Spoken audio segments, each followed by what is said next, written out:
Hello, my sunrays. Welcome back or welcome. I am here again. I meant to record sooner and post sooner, but obviously that didn't happen because it's already Friday. Friday. Friday. Froyo Friday. But anyway, this will be chapter 19 of Izuku Shigaraki by Fangirl48. Who knew the circus was in town?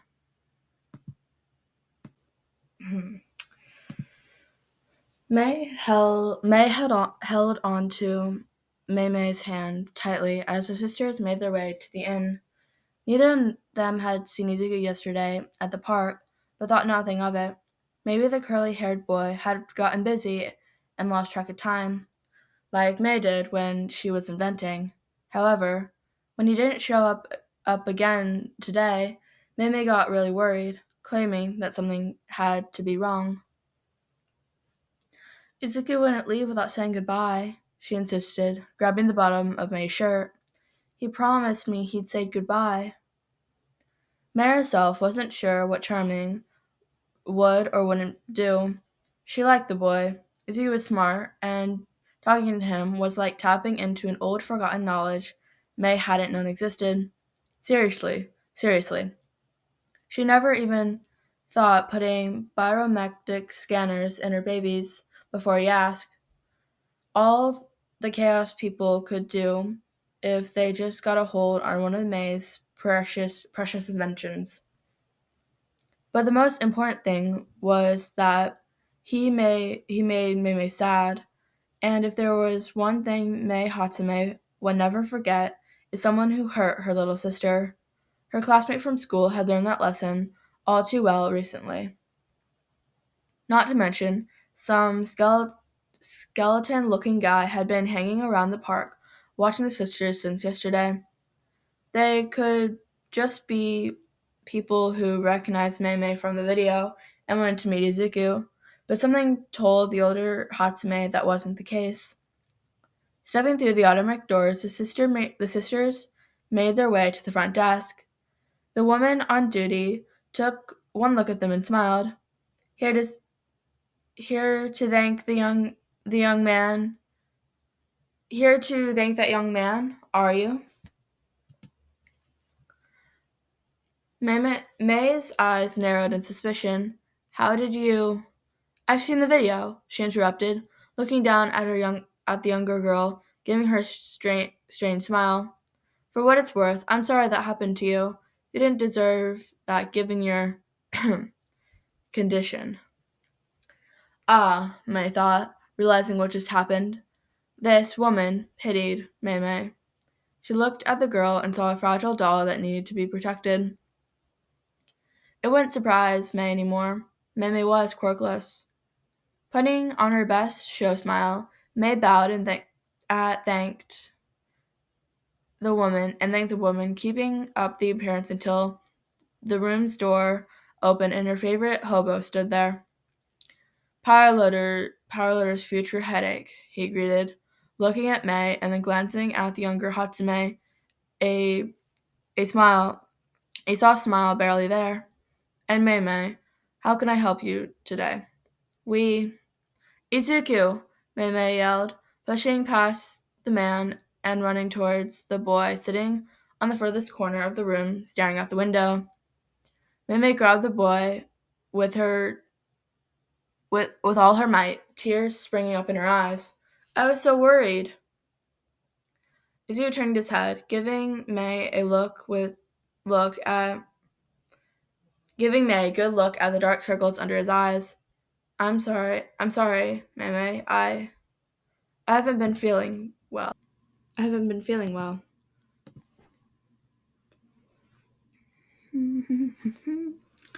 Are you sick? No, Izuku said, shaking his head. Just some old memories making it hard to sleep. Mei brightened up. I can help. Grandpa has been teaching me about plants that help you sleep. Has he now? Izuku said, moving over a little so Mei could sit next to him. Tell me what you've been learning. Mei nodded and started talking about the different plants she had been learning about with her sister. With her with her sister's distracted, May turned to look at the three men. What happened? Don't know how it's. Don't know how it's. Gran Torino began before his cheek was gripped between two powerful fingers. What are you doing? My, such plump cheeks you have for someone your age. May grinned, stretching the skin slightly.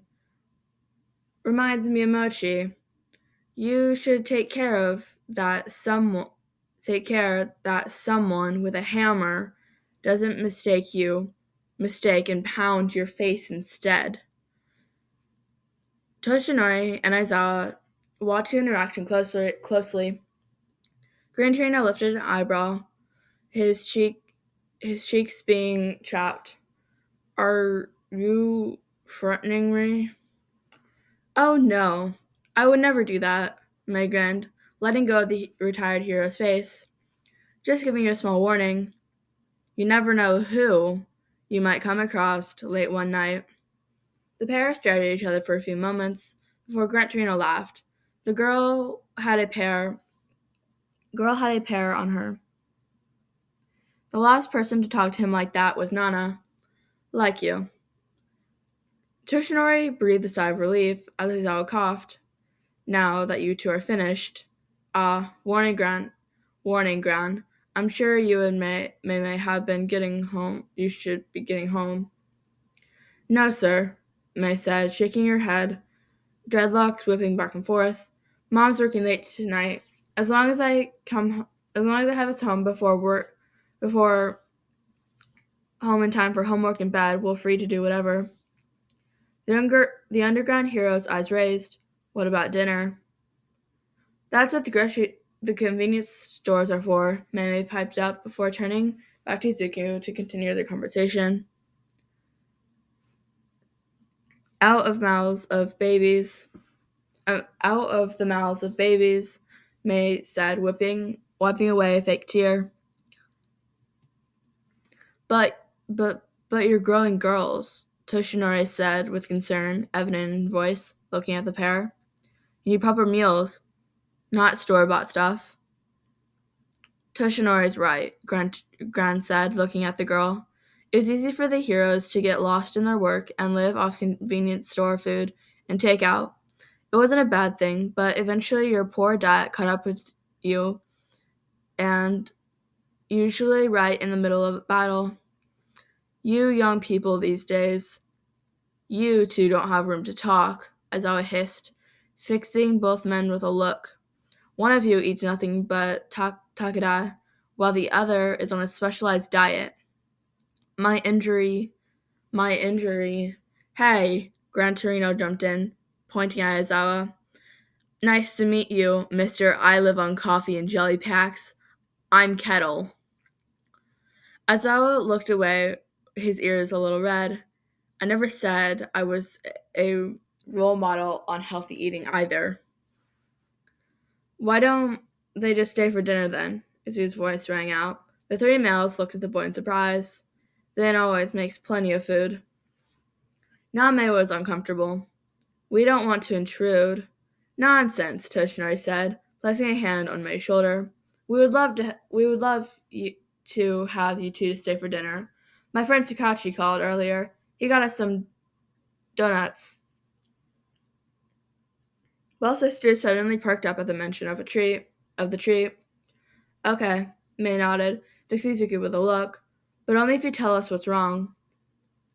Izuku looked surprised for a moment before he felt something grip him a little tighter.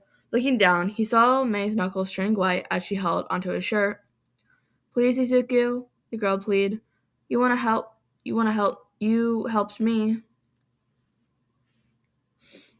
Izuku sighed at the determined look in May's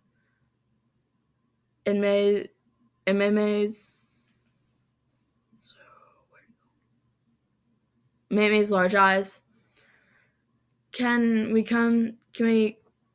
We can go to Nabu to look for my we came to Nabu to look for my family. Are they not here? Mimei asked. Zu shook his head. They are. They are.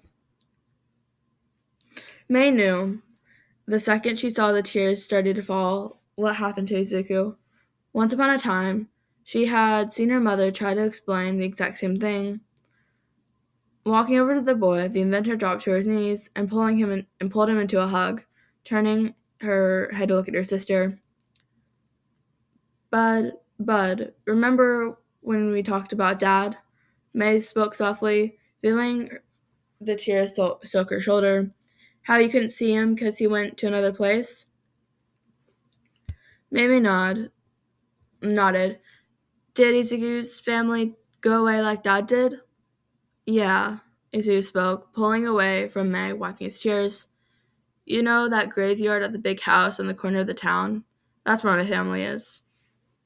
Both Hatsume sisters looked shocked. You mean the demon sanctuary? The what? Gran Torino asked. The demon sanctuary, May explained, looking at the men. It's an old story around there. They said a demon lived in the woods a long time ago and vowed that if someone disturbed his family resting place, he would destroy the town. No one goes there 'cause it's all scary, May continued, except for Grandpa. But it's 'cause the demon gives him special permission. Gran Torino, Toshinori felt his throat close, throat like his throat had suddenly gone dry and looked at the sisters. Can you tell us your grandfather's address? I think we need to talk to him.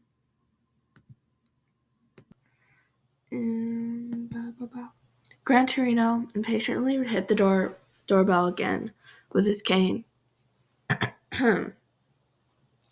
Yoshinari stood next to his teacher, looking nervous, praying that someone was inside. He would have come himself, but Grant insisted something about the other gravestone and answers. What's taking so damn long? Sir, please. Your horses, I'm coming. A voice came from the door before the door opened, revealing an old man with a strange teardrop mark on his face. How can I help you? Grant Cherno took one look at the man and dropped his cane in shock. Quirk activating. He prepared to lay a kick on the man. He would have succeeded if Toshinori hadn't activated one forearm grabbed onto his teacher. Let go of me, you fool! Gran struggled in the number one hero's arms. Don't you know who this is? Gran, please, calm.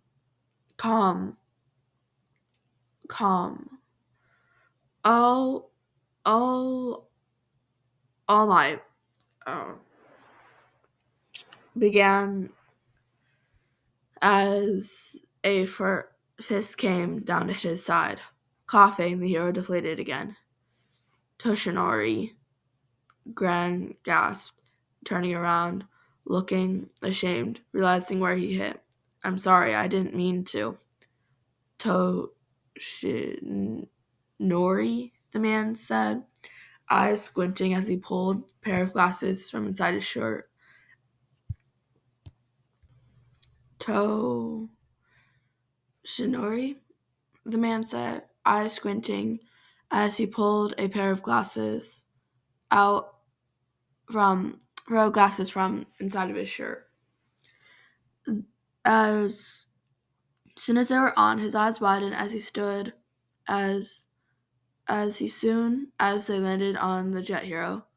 Gran Torino, is that you? Ringmaster, Gran grudged, crossing his arms. Been a long time. Ringmaster. If you're here, then this is Old eyes looked at Toshinori, who gave a weak smile in turn as he waved. I see. Well, come in, you two.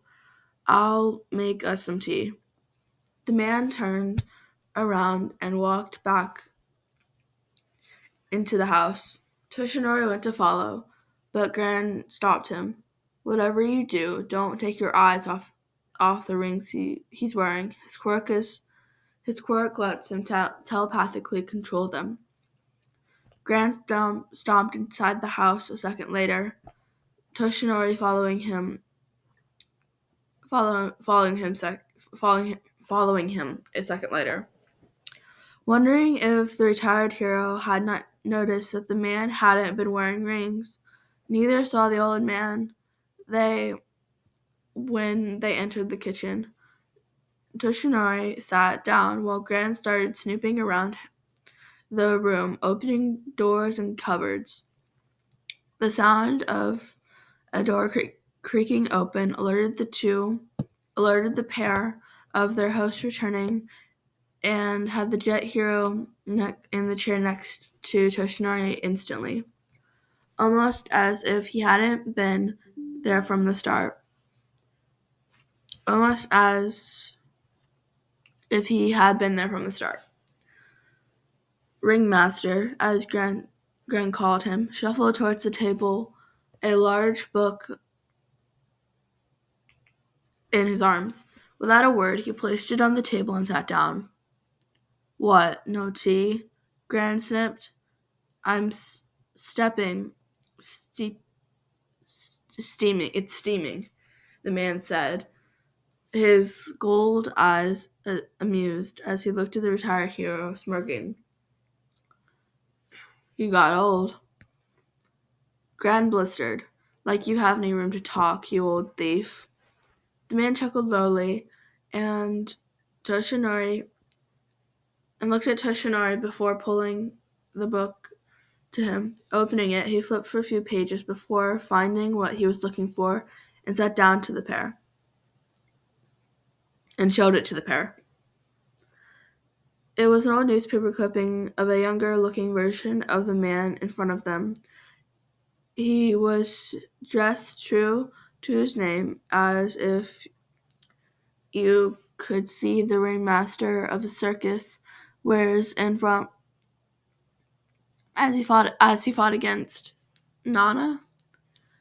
She was something else, that Nana Shimura, the man said, getting up and going into the kitchen. Hell, to fight. I can tell you that. Toshinori reached, shaking hands towards the book, looking at the woman as he started flipping the pages. Article headlines declaring the name. Toshinori reached, shaking hands out towards the book, looking at the woman as he started flipping the pages. Article headlines declaring the name Circus as the new upcoming villain group. A strong woman robbed not only an armed car, but took an entire car for good measure. The deadly dancer of the sky, Doll, committing a daring height-rise theft that left many speechless and questioning how.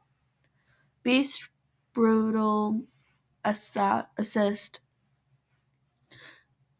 against police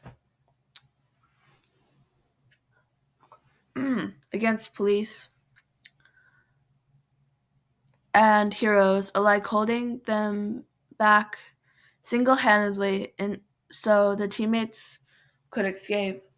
Whoever had taken that photo was able to capture the exact moment where young Gran Torino's leg came down on the man's arm. Nana herself was shown on the next page, her cape shedded, body lingered with wounds, as her face as she faced off against the knife-wielding, bloody jester. On and on the pages went as crimes got more daring, more public and more violent, until suddenly They just stopped. Quite a ransom, wouldn't you say? The old man said, placing 3 cups on the table. Made me quite an important villain back in the day. Made you a bloody nuisance, that is what it did, Gran Torino said, sniffing the tea, trying to see if it was poisoned. Thought you died after. Yes, about that. There's something I've always wanted to ask you too. The man spoke, coming around the table. Gran tensed, grabbing the teacup, prepared to use it as a distraction, except an attack, expecting an attack from the old Rouge. Instead, the man just got on the ground and bowed deeply into the pair, his forehead touching the ground. I'm so sorry for my weakness. If I had just called all for one that day instead of trying to stop him myself, maybe I could have saved her. Yoshinori heard the crack of Gran's cup. I know I have no right to ask forgiveness of either of you. I don't expect you to forgive me after what happened, but please, the old villain said, lifting his head, showing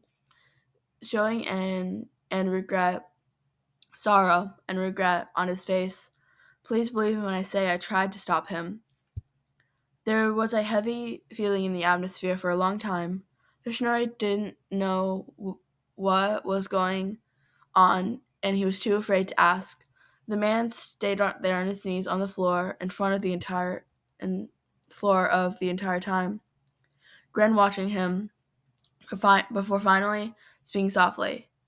You, Kato told the police he heard his dad scream when a name in a funny hat. When a name in the funny hat grabbed him and ran out of the house. It was you, wasn't it? The man flinched and sat up. All for One has this rule: you can fight heroes, you can kill men, and maim them, but their children and families are off limits. For a man who's called the first demon, he is a strangely kind thing. I don't understand, Shinoi said, understanding just who these people were. This was the leader of a group that killed Nana's husband. All for One, he never sanctioned the attack, the former ringmaster swore. I don't know who told the others about Shirakuma's family or why, but All for One never ordered it. The cup finally broke in Grant's hand as he looked at the man. Tell me everything you remember about that day, right now. That was the end of chapter 19. Yeah.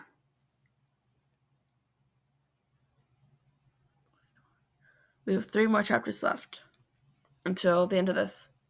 I hope you enjoyed, and the link is always in the description. Comments and kudos. Sorry that this half of the recording, my voice is all scratchy. I'm pretty sure I'm getting sick because I had to blow my nose way too many times. That's what happens. Yeah. Alright. I'll see y'all next time. I'll be having a good day or night. And yeah.